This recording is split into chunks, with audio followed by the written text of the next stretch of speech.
บ้านคือนาจะลาบ้านนี่นาจะลาจะละแปลว่าหยำหูเนาะแปลว่านาจะลานาจะลาถ้าเป็นอันรอเรือจะลาก็คือการเดินไปตรงไปนาจะลานี่นะเจ้าถ้าเป็นรอเรือเนี่ยจะระแปลว่าไปเดินทางเอกอะเจ้าชัดเจนนี่นะแม่นะสวยงามนะชัดเจนนี่นะพระอาจารย์ฟังทุกวันเลยพระอาจารย์เจ้าสาธุเจ้าหันแม่น้องโทรมาแม่คำหลายคนอยู่โทรมาทักทายกันได้เนาะอย่างที่พระอาจารย์ได้บอกสถานะว่าเป็นรายการของการสนทนาธรรมนะเป็นโอกาสอันดีโอกาสอันเหมาะเลยทีเดียวล่ะที่สถาจะมีโอกาสได้สนทนากับตุเจ้าเนาะกับครูบาอาจารย์ที่ออกรายการเวลาสถาไปวัดไปฟังตุเจ้าเทศน์เนี่ยมันจะมีโอกาสได้ได้ถามอย่างเราฟังอย่างเดียวนะเนาะแม่น้องเนาะ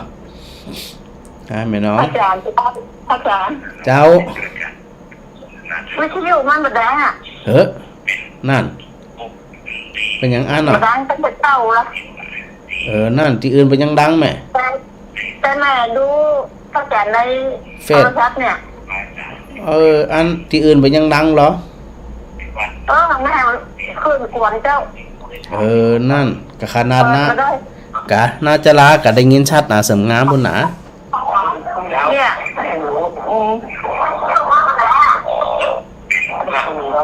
ฟังได้แม่ก็เลยดูจากเฟซบุ๊กเจ้าแม่ลองปิดไมค์ปิดวิทยุไมค์แล้วก็ลองหมุนหาไมค์กำหนึ่งปิดแล้วปิดแล้วก็ได้อีกจุ่มน้ำมันนี่ผมโหบางทีมันดูคลิปในโทรศัพท์นี่เจ้าดูแต่โทรศัพท์ก็ได้แม่เนอะเจ้าสาธุแม่น้องเจ้าบุญรักษา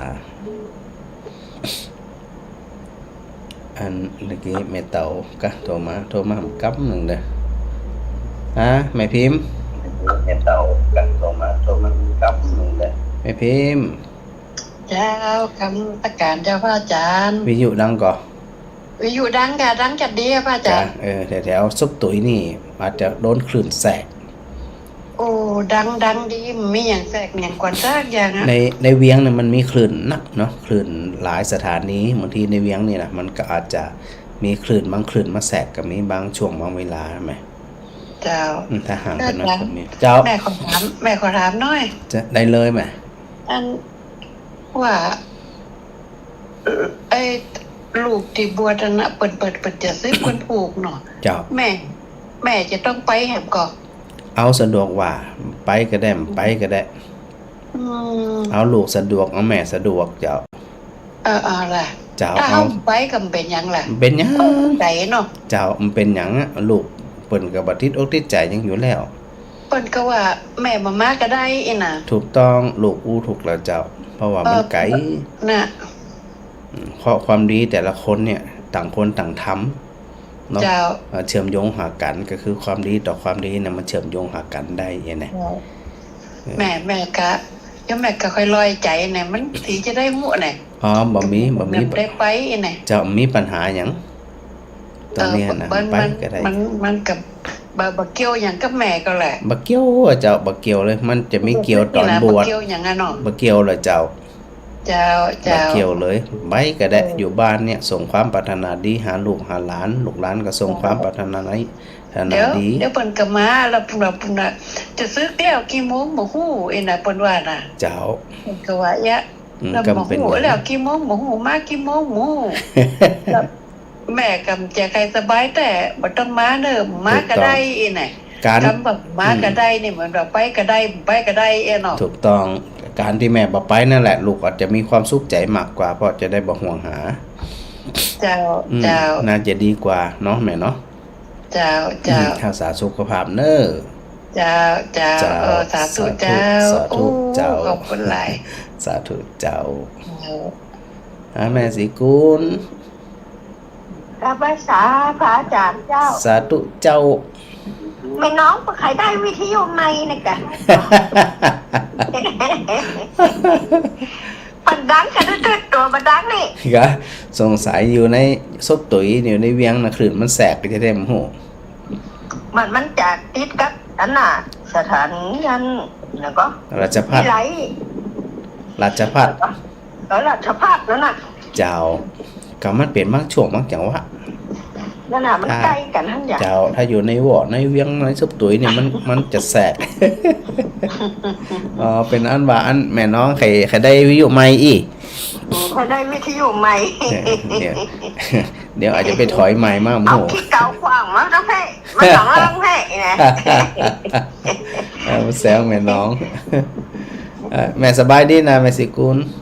เจ้า ดีละสาธุด้วยเนอ เจ้ากำลังใจเจ้าสาธุเจ้า ฮะแม่ยายพรหนองวัวแดง มาจากการเจ้า เจ้าได้ยินชัดดีก่อน อันนี้แค่เป็นเยอะเลย อร่อยสีวัดฝายหินเนาะครับขอบพระคุณอาจารย์พระครูสมุวิสุวัตด้วยเนอฮะ กำลังได้ยินเดี๋ยวน่ะ กำลังได้ยินประเดี๋ยวนี้แสดงเปิ่นกำลังเชื่อมสัญญาณประเดี๋ยวนี้ก้า เจ้า ที่ถ้ามาจบไป กะ มาจบไปที่ อ๋อเป็นยังก็ฟังต่อจนจบปุ่นละกะเนอ ตึกเพลงท่านี่ อ๋ อ แต่ตอนนี้เอาเชื่อมสัญญาณจากงานรายการของมจรลำปางเรียบร้อยนะแม่เนาะชัดเจนดีนะฝนตกก็ต้องปุ่นอ่ะ มันจบว่าซื้อจบกับมันจบเลยนะวันนี้มันจบกันเลยนะ กะ quan rồi là nhớ biết quá chính hai thầy dâu bây giờ này เจ้า nó tăng tệ ngày được cái ngày của mình กะเดี๋ยวถึงตกเดี๋ยวถึงอดได้เทวดาอดจะได้ ถึงคราวมันตกมันนึงตกนะแม่เนาะ เจ้าสาธุเนอสาธุเจ้า สบายดีก็ สาธุสบายดีแม่ยายพร สบายอันนี้มากกว่าเยอะเลย เจ้าสาธุสาธุ chơi đã rồi nên chuyển hoa cho mình lên เจ้าสาธุ chào เจ้าสาธุสาธุเจ้าจากสันกำแพงแม่ติ๋มบ้านอุโมงค์ เจ้าค่ะอาจารย์เจ้า สาธุเจ้า วันนี้ฟังคลื่นของวัดใบหินชัดเจนเลยนะ อ๋อ เจ้า เชื่อมสัญญาณแสดงว่าอันคลื่นไฟเห็นเปิ่นส่งสัญญาณไปไกลก้าใส่ถึงจะชัดเจนใส่เจ๋วดีนี่ฮะ เจ้าเจ้าดีเจ้า ถึงชัดถึงใส ฟังท่านอยู่เนอะ เจ้าแม่สบายดีนะแม่ติ๋มนะ เจ้าสบายดีเจ้าละท่านรอ ก็สบายปกติเนี่ยเจ้าเจ็บเป็นไข้ป่วยเมื่อยอย่างเงี้ย จะดีแล้วเนาะ เจ้าแข็งแรงอยู่แข็งแรงดีอยู่การไว้สารนะเจ้า สาธุแม่ติ๋มสาธุเจ้า สาธุ สา เจ้า ธุเจ้าวันนี้คลื่น104.5 เมกะเฮิรตซ์อันของวัดฝ่ายหินนะแล้วก็อาจารย์ครูสมุวิศวัตวรกิจโจเพิ่นเชื่อมสัญญาณให้สถาที่รับฟังรายการอยู่เป็นประจำเนี่ยก็มักจะได้ยินเนาะสถาบันหนองยาง พระอาจารย์เจ้าพระอาจารย์จัดเหมือนเนาะ หาไปจาดเหมือนดอกเอาหาแต่หาย ส ว่า บายพระอาจารย์ เป็นหยังไหมสุคนเป็นหยังมาสบาย โอ้แม่อยู่ห้องบ้านได้8 คืนไปก็ออกมาพอวันที่28นี่ อ๋อกะแล้วตอนนี้ดีขึ้นก็ไหม ผ่าตัดแล้วเจ้า ดีขึ้นแล้วไหมเนาะ ดีแล้วเจ้า โอ้นี่ได้ถ้าได้ยินเสียงที่อีเนี่ยมันเหมือนกับคนปกติอะไหม ไปห้องบ้านที่21เนาะ กะ ที่24พา28กลับบ้าน อ๋อ ต่ ก็ อ บ่ มา คือ ถึงก่อนพระอาจารย์ เจ้า ว่าพาอย่างนี้แม่ออกเนี่ย ลงโซ่อะไรที่นี่นะถ้าผ่าแล้วนะ ดูที่ว่าหนูเจ็บแขนนอนมันเจ็บแผลอยู่เจ้า อ๋อมันเป็นหยังแฮมสักระยะหนึงก็หายหมดอะแม่ จ จ้า เนี่ยบุญรักษาบุญกรรมบุญจูได้ออกแล้วก็ได้ผ่าตัดออกแล้วก็โอเคละ ถูกขอบพระอาจารย์นะเด้อ เจ้ามันแข็งแรงที่แยกกันเด้อจิตใจเข้มแข็งมีสักอย่างอะเนาะ เจ้าอยู่ในใจพระอาจารย์เนาะ ถูกต้องแต่ว่าพระอาจารย์ไปสีหมดเก้าอยู่อนามัยสีหมดเก้าตัววะ ถ้าไปวันนี้เจอกันได้ วันนี้มาได้ไปพระ ไป อาจาร ล้าง ย์ แผลวันนี้ไง กาพระอาจารย์ไปตัววะ ไปจากเหรอ ไปอันแนวการศึกษาให้กับอสมประธานอันแสงดาวจะเปิ่นอันนัดแนะไว้เจ้าเรียบร้อยจะได้ก็หายเร็วๆนะแม่เนอ เจ้าพระอาจารย์ สาธุเจ้าสาธุ เจ้า เจ้า พังอยู่เจ้า ยมกรอุมา โอ้โทรติดอยากแต่ว่าดังเนี่ย มาได้ตั้งนะโมกา โอ้ติดอยากแต่ยากกว่า ต้อง ศาสตราจารย์เจ้าผู้ช่วยศาสตราจารย์ดอกเตอร์พระมหาวรวิรัตนโชโตโยมไลฟ์ไปแสดงความยินดีเป็นกับอ่านเนาะ อุ้ยอันไลน์มัน มีเวลา เจ้า เป็นอย่างเจ้า ได้พอ ต้องเข้าใจเจ้าอาจารย์ เจ้า มีคำถามอาจารย์น้อยนึง ได้เลย บุญมีแต่กำบังกับความหมายของคำว่าทำบุญค้นมาขึ้นนี่มันค่ายกว่าจะความหมายอ่ะพระอาจารย์ไปบอกกันได้เนอะ เจ้าเดี๋ยวพระอาจารย์ก็ถือโอ โย กาม ส รบก ต ว อน น พ เนี้ ระ ย อาจารย์ทักท้ายโมแม่ล้มขอโทษนะเจ้าเนอะ เจ้า โมแม่ใครโทษพระอาจารย์มากเลย เปิ่นมีความสุขเจ้า อาจารย์เจ้า สาธุ ขอบคุณค่ะ เจ้าหาแม่โบเย็น เจ้านมัสการพระอาจารย์เจ้า เจ้า วันนั้นกับคำก็ บ่คำโล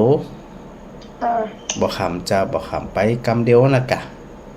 ก็ไปกระไข่นะครับพระอาจารย์ยังไง กับจ่าพระอาจารย์ดรมหากิรติวัดดอกบัวเจ้า อ๋อ มัน ได้เข้าไปฟอสักคำนะลูกสาวบอกมันคนหนักเต็ม คนเต็มแพทย์200ปลายคนหนักอสมตีอันสีหมดเก้าเนี่ยโอ้ยคนหนักแต่หนักกว่า เจ้า สีหมดเก้ามัน ลุงมันแหมจะหนักนะ สีหมดเก้าเนี่ยมันมีกี่หลังคาเรือน มันบัตรทับนี่มันมี700 กว่าหลังคา เขาถึงว่านะลูก ทับเห็นนอกหน้านะ หนักขนาด มีคงจะเป็นฟันกว่าหลังคาคน ดูถึงว่านะลูกอีอันหลวงพ่อเจ้าอาวาสดูต่างกึดดูต่างแปลงดูต่างสร้างกับสถานหนักขนาดนี้ เจ้าเดี๋ยวมันสร้างอย่างแล้วมันจะรูอันรอรูปของหลวงพ่อเกษมของอันพระอาจารย์จันทร์นะกะ เจ้าหลวง เจ้า ปู่ จันทร์นะวัดบุญยวาสนั่นนะ โอ้สาธุเลยเพราะว่ามันกึดแปลงหยังบรรยายหยากพระสถานหลาย เจ้า ช่วยกันคนละไม้ละมือ แม่กระจองเสาไปหั่นต้นหนึ่ง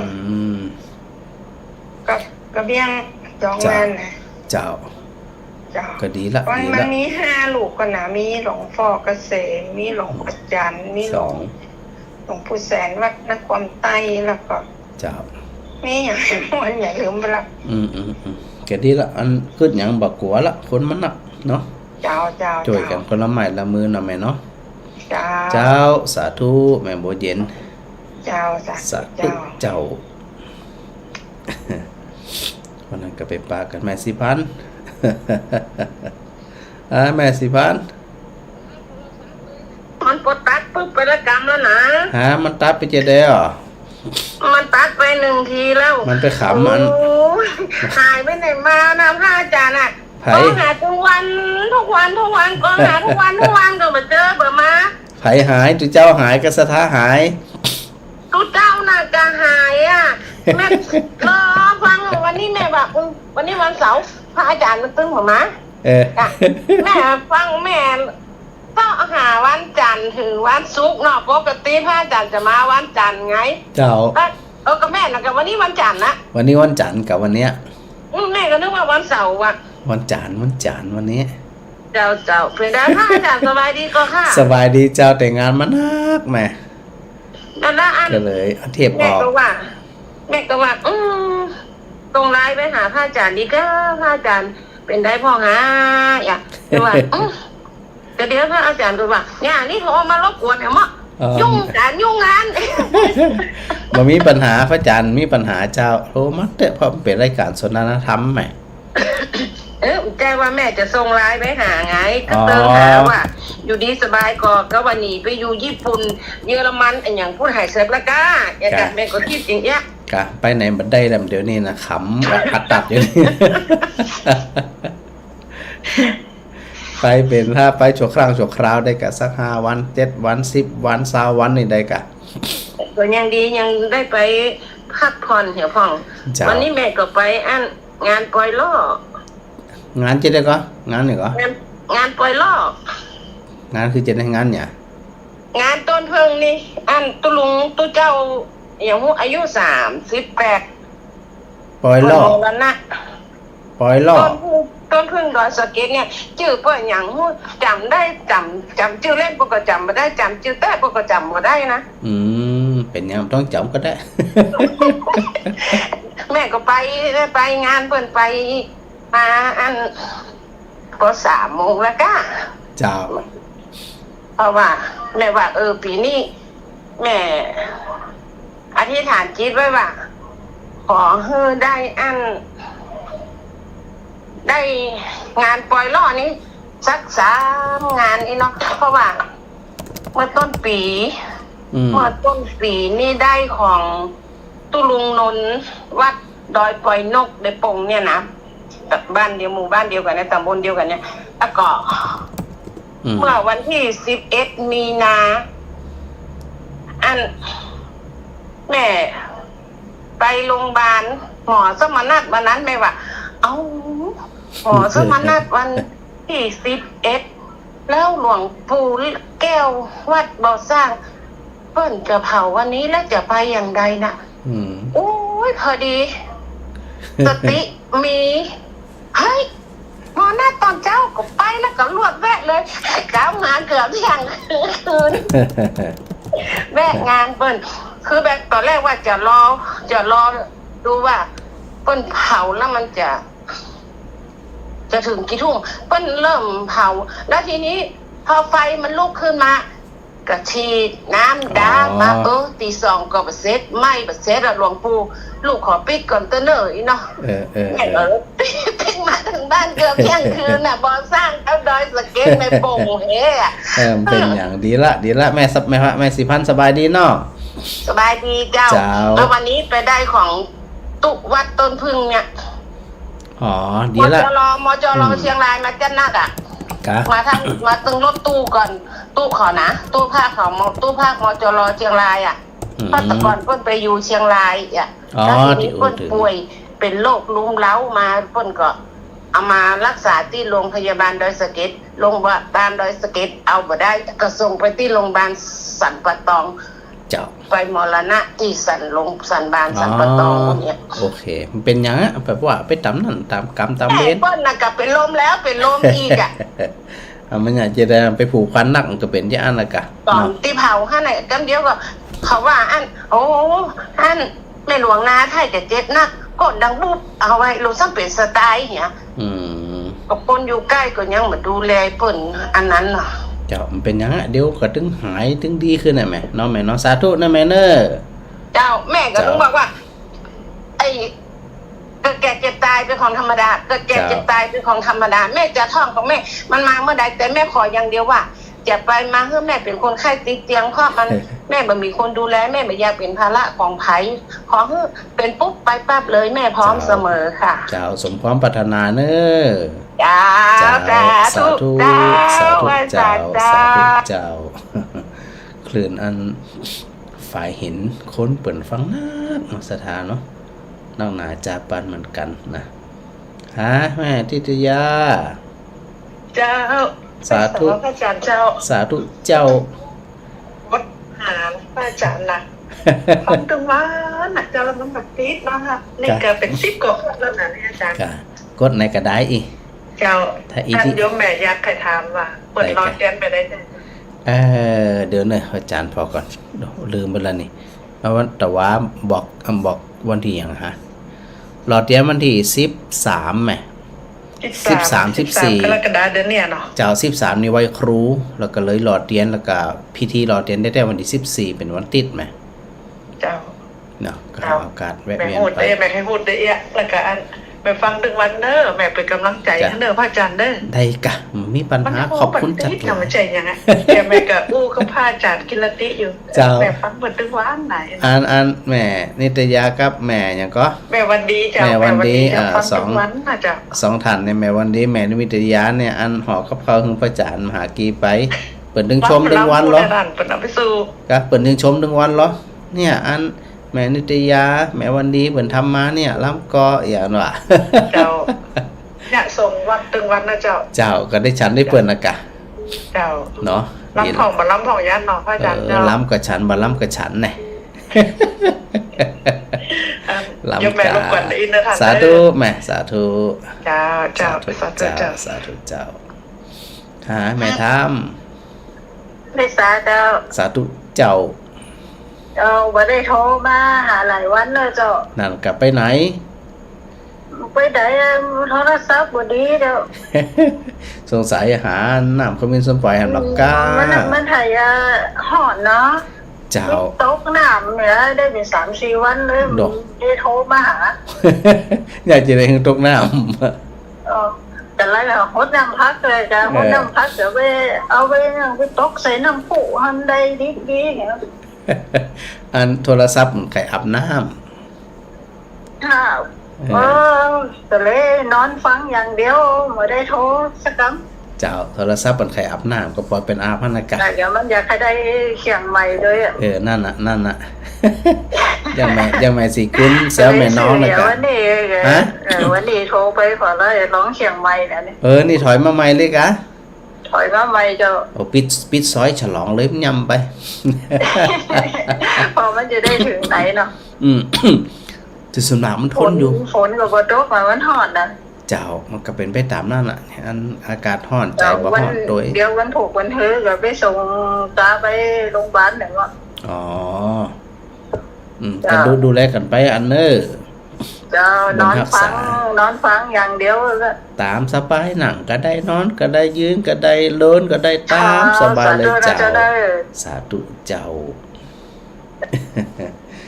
เป็นการฟังธรรมแบบ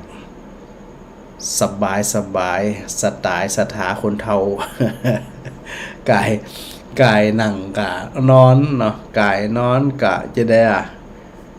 นั่งคาเติกกะตามสบายเลยเพราะว่าจุดประสงค์ของการฟังก็คือความเข้าใจถ้าสถาเข้าใจแล้วอยู่จะได้ก็ได้หาไม่รู้หัดผู้ได้หายจัดเมินอาจารย์ทำหายไผหายอาจารย์ทำหายแต่ฟังไม่กับมึงเสียกะตัวเจ้าหายติ๊กอีตัวเจ้าบวชมาเมินอันกะมีฤทธิ์มีเดชหายตัวปองอันกะอาจารย์เจ้าที่ว่าคนจะรอเตียนรอไหนเจ้ามหาลัยสงฆ์เจ้าติก็ขาใช่ก็ขาเจ้าก็ขาตีมหาลัยสงฆ์ตีมจรตรงข้ามกับอนุสาวรีย์อันพระนเรศวรมหาราชเจ้าตีโดยตีอันอย่างก็เด้ออย่างก็เฮ้ยมันเนี่ยตีอันใกล้ๆเนี่ยอันนั้นปุ่นกาไอ้หยาตั้งเหนือพุ่นน่ะเวียงปลาเป้ากะโดยจำพออย่างของหลวงป่อพุ่นเจ้าไปแล้วอันนั้นคนละส่วนของมจรวันที่13-14มั้ยอันมันจะยะไงล่ะยะไงก็เจ้าไงกะใหญ่โตจัดงานเจ้าไปเจ้าทันใดบ่ฮอดเนาะเจ้ามีถวายมี13-14มั้ยจากที่เดือนเนี่ยเดือนเนี่ยกะวันนี้วันที่1เดือนเนี่ยเจ้าวันที่1เนาะเจ้าแล้วก็อันมีถวายพระอาบน้ำฝนต้วยมีรอเตียนต้วยเจ้าวันนั้นโอนไปเถอะได้กะเดี๋ยวหาจะได้เดี๋ยวพระอาจารย์จะบอกมันเบอร์บัญชีเนาะบัญชีของมหาลัยสงฆ์ได้เดี๋ยวพระอาจารย์จะบอกในรายการเนาะถ้าได้โปสเตอร์ชัดเจนแล้วเนาะตอนนี้เจ้าหน้าที่กำลังทำโปสเตอร์อยู่เจ้า ก็น่าจะเร็วๆเนี่ยเนาะแม่เนาะแม่นุ่นสบายดีนะนุ่นครั้งเนี่ยปวดหัวแล้วก็ไปใส่จ่าไปแล้วมาใครดีแบบใครหันเนี่ยพวกกะ นอนฟังเถอะไอ้แม่รับตาฟังอย่างเดียวน่ะเนอะรับฟังสบายเลยนะหลังใจใจไว้ค่ะเจ้าสาธุแม่โลนหาดปูดายจุดประสงค์ของการฟังคือเข้าใจนะสถาจะนอนฟัง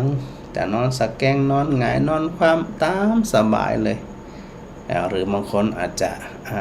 บ่ค่อยนอนเตื่อนั่งฟังสบายเนี่ยการไปโดยปอกหอมไปโดยในนั่นไผ่ค้าไปโดยในนั่นเนาะอันอย่างก็ทักกุ๊บไปโดยในนั่นนี่นะ เอาตามสบายเลยฟังไปอย่างไปเนี่ยการดับทำงานแบบคืนมันดีแต่ที่ว่ามันเย็นมันบ่ฮ้อนเนาะมันเย็นกว่าถ้าหาวันเปิดพัดลมเหี่ยไหลยุงไหลอย่างเหี้ย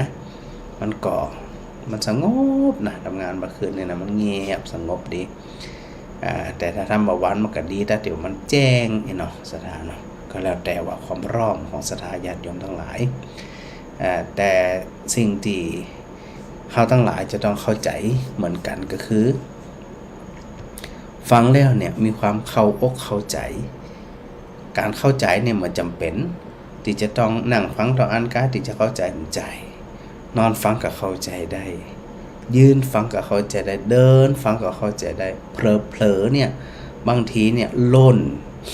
ออกกำลังกายเนี่ยนะฟังไปโดยเข้าใจไปโดยก็มีนะแต่ผู้เฒ่าผู้แก่สาธารณญาติโยมทั้งหลาย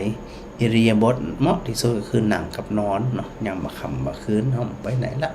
หูตาบ่ค่อยดีแขนขาก็บ่ค่อยดีกลางมุ้งเหี้ยนะกลางสุดเหี้ยวิทยุเหี้ยเครื่องนึงอยู่ในสุดนอนฟังสบายจะตาย หมดอกม่วนใจนี่นะมันมีความสุขเนาะเพราะความสุขที่เฮาฟังธรรมแล้วเข้าใจลักษณะนี้เนี่ยมันจะอย่างเฮาทั้งหลายนั่นมีจิตผ่องใสเนาะจิตใจผ่องใสแจ่มใสเบิกบานอันยังจะเกิดก็เกิดสนใจเฮาเนี่ยตั้งหน้าตั้งตาชำระใจของเฮาในให้มีความผ่องใสอยู่เสมอผงธุลีมลทินกิเลสอย่างต่างๆเข้ามากระทบก็พยายาม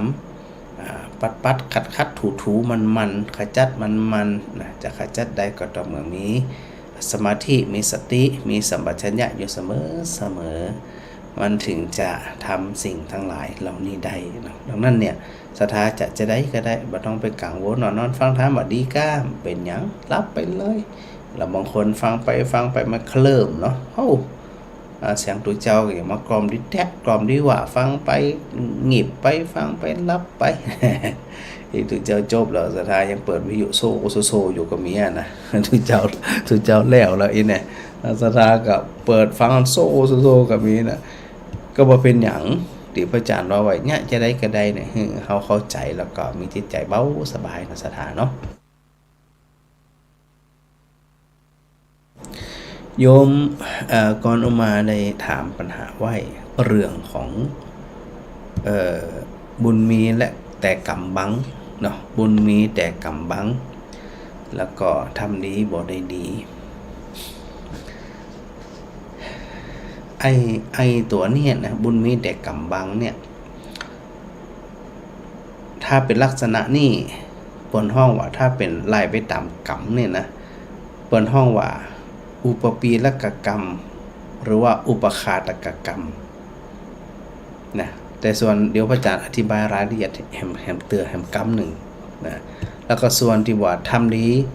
บ่ได้ดีนั่นเนี่ยมันเป็นความเข้าใจของเฮาเองว่าทำดีบ่ได้ดีแต่พระพุทธเจ้าบอกว่ามันเป็นไปบ่ได้ที่ทำดีบ่ได้ดีนั่นนะทำดีบ่ได้ดีเนี่ยมันบ่เป็นไปมันเป็นไปมันได้อยู่แล้วทำดีมันต้องได้ดีปัญหาก็คือเขาทำดีนั่นเนี่ยต่อเนื่องหรือไม่ทำจริงหรือไม่หรือว่าทำหยุดก็ถ้าทำหยุดมันก็ดูเหมือนว่าทำดีบ่ได้ดีอันนี้เดี๋ยวก็ขยายให้มันมีความชัดเจนแห่งกรรมหนึ่งนะว่าเอาตัวแรกก่อนตัวแรกที่ฮอกว่าบุญมีแต่กรรมบัง ในเรื่องกรรมเนี่ยก็มักจะนำมาสถานอยู่เสมอเนาะว่า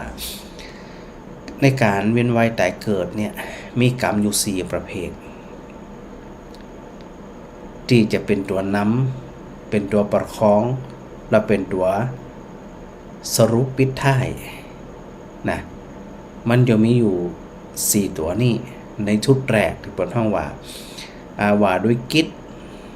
หรือว่าหน้าที่ของกรรมนั่นเนี่ยมันมีอยู่4ประการเวลาเขาจะไปเข้าใจว่าบุญมีแต่กรรมบังนะเพราะว่ามีบุญแต่กรรมมาบังนะมันบังจะใดอ่ะเยี่ยนะ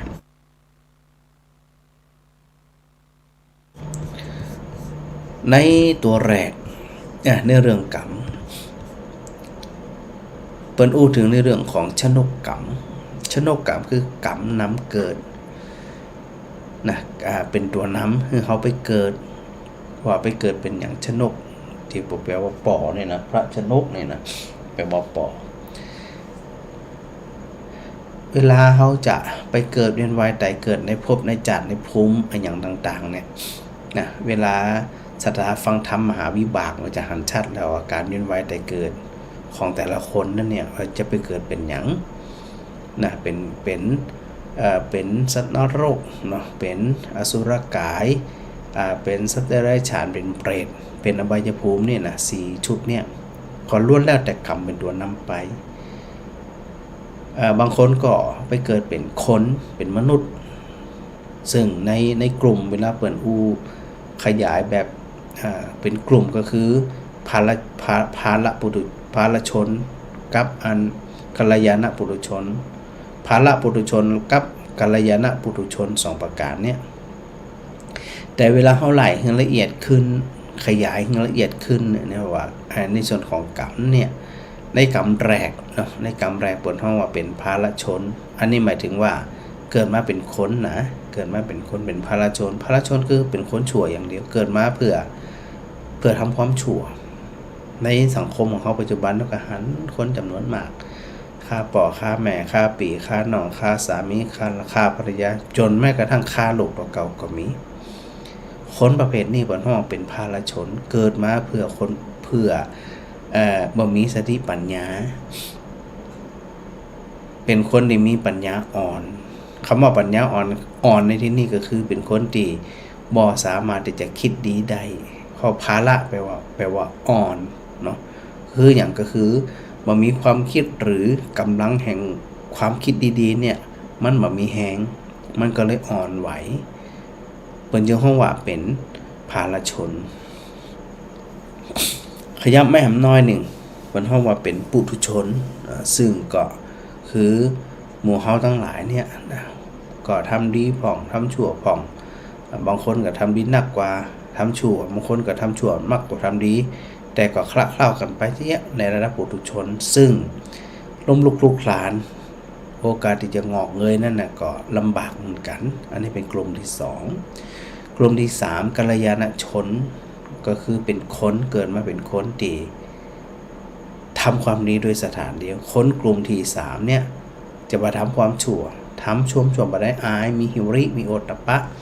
มีความละอายใจบ่อยากจะทำบาปทำกรรมก็มีโอตตัปปะความเกรงกลัวต่อบาปต่อกรรมต่อมหาวิบากหรือว่าต่อวิบากกรรมที่มันบ่ดีนะกัลยาณปุถุชนเพิ่นจะมาทำความชั่วใดๆกายก็บ่ทำวาจาก็บ่ทำใจก็บ่ทำหมายถึงว่าทำบ่ดีนี่นะแล้วก็สุดท้ายเปิ้นฮ้องว่าเป็นอริยชนก็คือพระอริยบุคคลตั้งแต่พระโสดาบันขึ้นไปนอกจากเป็นคนทำความดีอยู่อย่างเดียวแล้วเปิ้นยังมุ่งตรงเข้าสู่พระนิพพานไปแตะกระแสเปิ้นฮ้องว่าไปอยู่ในกลุ่มของพระอริยบุคคลซึ่งแน่นอนที่สุดว่ามีพระนิพพานเป็นที่สุดโดยที่บ่มีโอกาสเกิดไปในอบายภูมิทั้ง4เป็นอันขาดด้วยเงื่อนไขที่พระอาจารย์ได้บอกสถาญาติโยมฮู้ว่าในเรื่องของสังโยชน์ซึ่งเป็นตัววัดเนาะสังโยชน์เป็นตัววัดเป็นเกณฑ์วัดนี่แหละดังนั้นเนี่ยตัวชนกกรรมที่จะนำไปเกิดนั้นไปเกิดเป็นหยังแต่บอกบางคนที่เขาได้ หันในอย่างต่างๆเนี่ยเนาะว่าเป็นจะอันซีอีนั้นน่ะตัวแรกก็คือตัวชนกกรรมนะสถานนะเดี๋ยวพระจันทร์ฮับคำได้กันแป๊บเดียวแม่ละโอน แม่ละโอนสันกำแพง พระเจ้า สาธุเจ้า เจ้า ฝนตกก็ พระเจ้า เจ้า ความรักสีชัดเจนดีนะเจ้า ชัดเจนใส่แจ๋วเลยแหละ ปโต๊ะเจ้า แสดงว่าเสียงมันดีเลยไหมเสียงมันดีเลยแต่ได้ยินชัดเนาะ เจ้าชัดเจนดีเจ้า ชัดเจนดีฟังกันจนจบนะ เจ้า เจ้า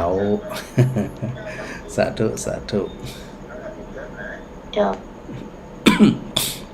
สถาบันไก่นะมันเหมือนโทมันเดือ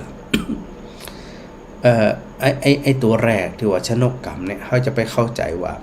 บุญมีกรรมบางมันบางจะใดเนาะในเมื่อตัวแรกเนี่ยเขามีความเชื่อในเรื่องของกรรมเนี่ยกรรมสกตาสถานเชื่อว่ากรรมเป็นของตัวเก่านี่นะ เขาจะต้องไปเข้าใจกระบวนการของกรรมที่อู้ถึงเนี่ยซึ่งเวลาไปเกี่ยวข้องกับคำสอนหรือพระสูตรเนี่ยมันก็ไปเกี่ยวข้องหลายพระสูตรที่ไปเกี่ยวข้องกันนะดังนั้นเนี่ยไอตัวที่ห้องว่าเป็นกรรมน้ำเกิด กรรมลิขิตเนี่ยนะลิขิตไปจากอันจีแต่จริงๆแล้วเนี่ยพระอาจารย์มักจะบอกสถานอยู่เสมอว่ากรรมนำเขาไปเกิดก็จริงแต่มีสิ่งหนึ่งที่จะนำกรรมไปก็คือตัวใจก็ตัวจิตที่เขาสะสมไว้มันเนาะทำมันอย่างมันเนี่ยไอ้ตัวนี้แหละมันจะปาไปสู่ความเป็นชนกกรรมคือกรรมน้ำเกิดเนี่ยนะทำบดีมาเนี่ยโอกาสจะไปเกิดในภพภูมิดีๆเนี่ยได้ก็ได้มาแน่เพราะว่าในอดีตนั้นเขาอาจจะทำดีมาหนักก็ได้แต่ยากสถานยากตรงที่ว่าเมื่อจิตมันสะสมแล้วมันคุ้นชินมันคุ้นเคยมันเสพคุ้นกับกรรมนั่นอยู่เสมอเนี่ยมันก็จะไปลองไปเกิดในหมู่เดียวกันหมู่ที่ทำกรรมนี้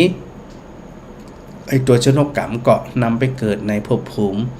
ในสถานที่ในตระกูลในครอบครัวดี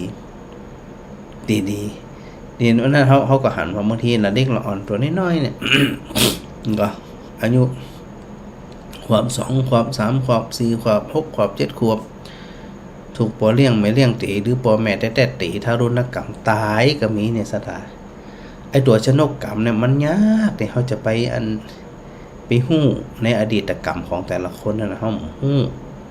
แล้วมันจะได้ถึงจะต้องไปเกิดในครอบครัวนี่จะได้ไปปะกับคนนี่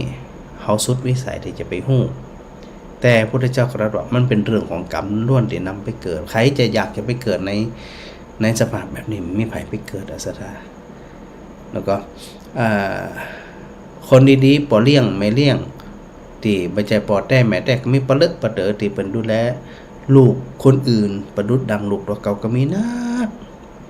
มันจะว่าเป็นปอเลี้ยงไม่เลี้ยงแล้วบ่ดีสักคนเหมือนใจหลายคนก็โอ้ยฮักลูกเลี้ยงเลยบ่ด้อยไปกว่าลูกของตัวเก่า ก็ถือว่าเป็นลูกของตัวเก่านั่นเองอะดังนั้นไอตัวชนกกรรมเนี่ยมันจึงนำไปเกิดซึ่งเขาหู้ว่าคนนั้นไปเกิดเป็นอันในอดีตนั้นเกิดเป็นอย่างคือมันสุดวิสัยที่เราจะไปพิสูจน์หู้ได้แต่ในทางพุทธศาสนาบอกว่ามีตัวกรรมเป็นตัวนำเกิดคือตัวชนกกรรมเท่านั้นนะบางคนเนี่ยพลัดพรากจากปอจากแม่ปอทิ้งแม่ทิ้งขี้เราขี้ยาหนีไปนะเราอ่อนมีไปเลี้ยงปู่ย่าตายายก็เอาไปเลี้ยงหรือคนอื่นขอไปเลี้ยงโอ้อยู่ในสภาพดีๆสังคมดีๆเปิ้นดูแลอันมันลูกมันหลานของเปิ้นน่ะอยู่ดีมีสุขมีความเจริญรุ่งเรืองอันนี้เฮาบอกฮู้เนาะว่าคนนั่นแต่ละคนเนี่ยเปิ้นไปทำกรรมมาอย่างไว้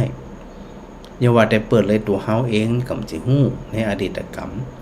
แต่พระพุทธเจ้าก็ตรัสว่ามีชนกกรรมมีกรรมที่นำไปเกิดเท่านั้นเขาจะเกิดเป็นหยังเกิดที่ไหนเกิดที่ใดไปสู่พ่อแม่ดีก็ดีไปสู่พ่อแม่ที่บ่ดีก็บ่ดีไปขี้เหล้าขี้ยาขี้จมขี้จางขี้แจ้งมันก่อนลำบากละทีนี้นะเฮาก็บ่ฮู้ว่าเป็นเพราะหยังถึงจะไปเกิดในตระกูลนี้บางตระกูลบางครอบครัวเพิ่นก็ดีนะดูแลลูกดูแลหลานบ่ด่าบ่ว่าบ่อันหยังก็บ่แจ้งบ่จักลูกหลานก็สุขใจพ่อแม่ก็สุขใจโดยพ่อแม่เนี่ยทำตัวเองเป็นตัวอย่างเนาะตั้งอยู่ในศีลตั้งอยู่ในธรรมพอตั้งอยู่ในศีลตั้งอยู่ในธรรมแล้วบ้านก็ห่มเย็นร่มเย็นสบายใจอากาศจะร้อนจะฝนจะหนาวจะได้ก็จังอยู่บ้านแล้วมีความสุขนี่ผมต้องว่าไอ้ตัวกรรมนั้นน่ะจะเนี่ยไปเกิดในตระกูลนั่นในครอบครัวนั่นไปเจอป่อเจอแม่เจอปี่เจอน้องเจอคนบ้านไกลเคียงมันก็ตัวกรรมทั้งนั้นน่ะที่อันนำไปเกิดในบางทีเนี่ยครอบครัวอยู่ดีมีสุขแต่ว่าบ้านไกลเรือนเคียงมักทะเลาะเบาะแว้งกันประจำ มีเรื่องมีราวจะอันจะอีกมันเป็นตัวกรรมนั่นถึงไปเกิดอยู่ใกล้ๆกันเนาะอันนี้เป็นถึงในอดีตกรรมนะครับกำลังอู้ถึงในเรื่องของชนกกรรมอยู่แต่กระนั้นก็ตามนะสถานนะตัวชนกกรรมเนี่ยในเมื่อมันนำไปเกิดสมมุติว่าคนบ้านไกลกันในนำบรรทุกกันนี่นะชนกกรรมนำไปเกิดเขามีสติสัมปชัญญะหัวกรรมนำไปเกิดในแบบนี้แล้วจะได้บ่สร้างเงื่อนไขต้นต่อหรือตัวชนกกรรมคือมันดีต่อไปคือจะบ่ทะเลาะบ่แว่งกันคนไกลเคียงกันมีหยังอู้กันมีหยังอันตกลงกันดีๆอันบ่ดีอันนี้บ่นั่นอย่างนี้อู้กันดีๆมันบ่มีไผชนะไผบ่มีไผก้านไผบ่มีไผแพ้ไผเกิดว่าทะเลาะเบาะแว้งทุบตีเข็นฆ่ากันโอ้ไอเป็นชนกกรรมนำไปเกิดแห่งเมาะเนี่ยกับมันก็เข็นฆ่ากันทุบตีกันจัดแล้วจัดเราจัดแล้วจัดเราจัดอันเนี่ยความเป็นชาวพุทธของเขาก็มีความหมายละก็เขามัวแต่ทะเลาะเบาะแว้งมีแต่ทุบตีด่าท้อกันบ่พอใจกันโดยสุดท้ายจะได้กับสถาอยู่มันโดยสุดท้ายไม่ไปครอบครองสักคนจะไปทึกทักพระอาจารย์อยู่เสมอว่าจะเอาวัดจะไปทึกทักว่าวัดเป็นของเฮามันไม่ใช่วัดกับปัจจัยของเจ้าอาวาสวัดกับปัจจัยของพระลูกวัดและวัดปัจจัยของศรัทธาญาติโยม